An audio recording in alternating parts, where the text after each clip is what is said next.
कहते हैं सियासत जो न करवाए। कुछ ऐसी ही सियासत अभी अयोध्या की खुदाई को लेकर चल रही है। एक समय राम मंदिर निर्माण को लेकर हर मोर्चे पर बीजेपी को घेरने वाली शिवसेना आज यूपी सरकार को राम मंदिर निर्माण को लेकर नसीहत दे रही है। शिवसेना नेता संजय राउत ने यूपी तक से खास बातचीत की। उन्होंने कहा कि मंदिर निर्माण को लेकर माहौल ना बनाएं। ये काम शांति पूर्वक होना चाहिए। कोरोना संकट के बीच प्रभु राम भी चाहते हैं कि प्रवासी श्रमिक सुरक्षित घर पहुंचें। शिवसेना के वरिष्ठ नेता ने कहा कि प्रभु श्री राम चाहते हैं कि गरीब प्रवासी सुरक्षित घर पहुंच जाएं। अयोध्या श्री राम की नगरी है, आपको वहां से ऐसी चीजें मिलेंगी, लेकिन मंदिर निर्माण का कार्य शांति पूर्वक होना चाहिए। इस पर माहौल बनाने के लिए कोई दिखावा नहीं करना चाहिए। उन्होंने कहा कि यूपी की सीमा पर लाखों प्रवासी कामगार फंसे हैं, पहले उनकी मदद की जानी चाहिए। भगवान श्री राम भी यही चाहते हैं कि प्रवासी श्रमिक सुरक्षित घर पहुंचें। मंदिर बनाया जाएगा, इसमें कोई संदेह नहीं है। फिलहाल पहली प्राथमिकता प्रवासी श्रमिकों को दी जानी चाहिए। हमें अभी हिंदू मुस्लिम भारत पाकिस्तान जैसे मुद्दों को छोड़ देना चाहिए और केवल किसानों प्रवासी श्रमिकों पर ध्यान केंद्रित करना चाहिए।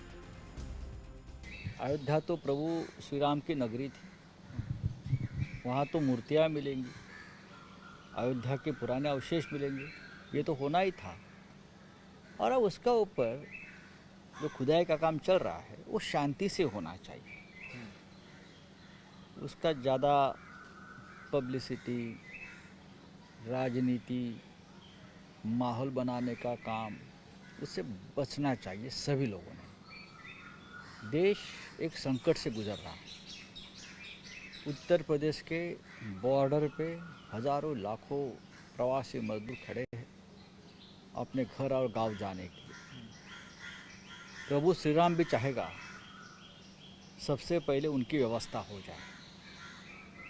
अगर वही नहीं बचेंगे, पूरे देश की बात करता हूँ, तो जय श्री राम का नारा कौन देगा? मंदिर में घंटी बजाने आरती करने कौन आएगा? सरयू के तट पर मंदिर तो बनेगा। मंदिर बनने से कोई किसी को नहीं रोक सकता। लेकिन अब ये जो श्री राम के भक्त है, जो गरीब है, मजदूर है, उनको बचाने की कवायद करनी चाहिए। तब ही ये श्री राम मंदिर का जो भव्य आयोजन हम करने जा रहे हैं ना, उसको महत्व मिलेगा। बता दें कि अयोध्या के राम जन्मभूमि परिसर में चल रहे समतलीकरण के दौरान राम जन्मभूमि तीर्थ क्षेत्र ट्रस्ट को कई पुरातात्विक मूर्तियां, खंबे और शिवलिंग मिले थे।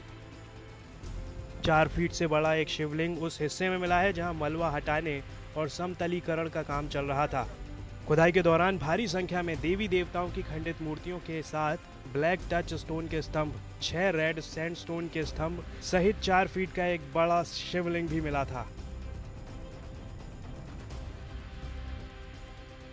मुंबई से सौरभ बख्तानिया की रिपोर्ट।